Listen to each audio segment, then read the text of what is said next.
35 innocent souls were lost.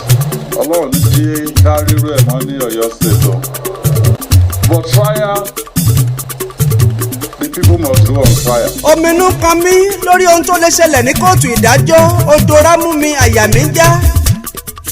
Fún ọ̀pá yàbírú eléyìí rí, ọ̀rọ̀ tí gọ́vnà Mákindé sọ ó kóni lọ́kàn sókè. Ìyẹn gan lọ̀rọ̀ táwọn aráàlú sọ pé gómìnà ìpínlẹ̀ Ọ̀yọ́ Ṣèyí Mákindé ó ti lérí o. Ó ní dandan lá Oríyọmí Hamzat, Queen Naomi àti Mr. Fasasi wọ́n gbọ́dọ̀ kojú ìgbẹ́jọ́ dandan ni. Ọ̀rọ̀ tá a pè lọ́wẹ̀ ṣé kìí ṣe pé ó ti ń láàárọ̀ nú làwọn kan wí tí wọ́n ń ṣàpérò. Òjó Awógbèmí máyégún akéwì Oòduà kí n tó máa lọ nínú orin. Mo kẹ́dùn fáwọn ọmọ ọlọ́mọ tí kú fi dá wa lágara. Àwọn ọmọ tó ṣe pé gómìnà, president, agbẹjọ́rò ń bẹ láàrin wọn lọ́jọ́ iwájú tá a pàdánù. Ẹ̀bẹ̀ lábẹ́lúwa kọ́lọ́run ó fọ̀run kẹ́ wọn. Àwọn òbí wọn pátá kọ́lọ́run dákun kó bá wa nu omijé ojú wọn, kó dákun dùn wọ́n nínú, kó fadùn rọ́pò ọ̀fọ̀. Ká wá padà sórí ọ̀rọ̀ tí gọ́vnà Mákindé sọ tó mú káwọn aráàlú mọ́ kọminú pé kí ló fẹ́ ṣẹlẹ̀ lẹ́yìn ìgbẹ́jọ́ tí wọ́n ní ọ̀rọ̀ tí gọ́vnà Mákindé sọ ọgbà fúra pé ṣé kìí ṣe pé ọ̀rọ̀ yìí ti ń lọ́rọ̀ òṣèlú nínú. Mo nírọ́ ni kò rí bẹ́ẹ̀. Mo gbàgbọ́ pẹ́nikẹ́ni èèyàn kéèyàn tí wọ́n dúró bí ọ̀tá tí wọ́n wá ìṣubú Naomi àti Oríyọmí bó ti wù kó nítàn wọ́n lágbára tó kọ́ lẹ́nu tó láwùjọ kò lè bọ́ sínú gọ́vnà Mákindé kó mọ́yàndá wọn.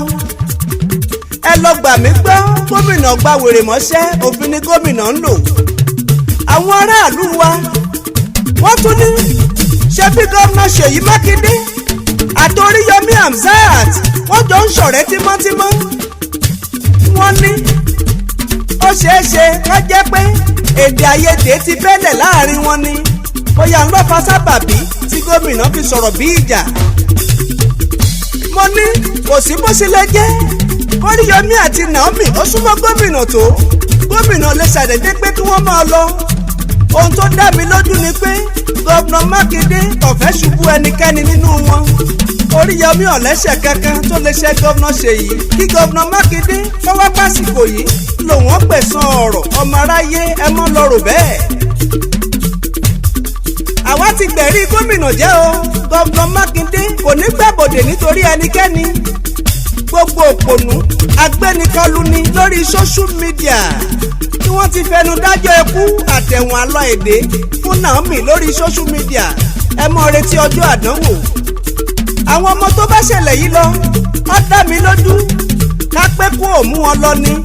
Àwa wọn la ò bá jọ gbogbo ilẹ̀ yìí ga. Àmọ́ ohun gbogbo yọ lọ́rùn ọba tó fi kádàrá ṣàgbà ènìyàn. Mo sì fẹ́ kájíjọ fòye wọ̀rọ̀ yìí. Oríyọmí Hamzat àti Queen Naomi àwọn méjèèjì àìmọye èèyàn lọ́lúwa bá sì padà lò wọ́n fún. Àìmọye ògo wẹ́rẹ́ lọ́bọ̀lúwa ó sì padà ti pàṣẹ Oríyọmí ṣe lóore. Kò lóǹkà lọ́mọ ẹ̀dá tí Queen Naomi ó padà wá fà sókè. Ẹ̀bẹ̀ ni mo bẹ̀ gbogbo aláṣẹ, bàbá àti ìyá àwọn ọmọ tó kú o. Ẹ jọ̀ọ́ ẹ foríjì Oríyọmí àti Naomi. Ẹ torí ọba òkè ọba tí ń fúnni lẹ́mìí tó sì lè gbà lọ́jọ́kọ́jọ́. Ẹ̀rọ tàdàbí tó bá ṣe pé wọ́n pèrò ebi dàwọn ọmọ ọlọ́mọ ni. Òjó Awógbèmí máyégún akéwì Oòduà lèmi jẹ́, ẹ dákun ẹ mú sùúrù.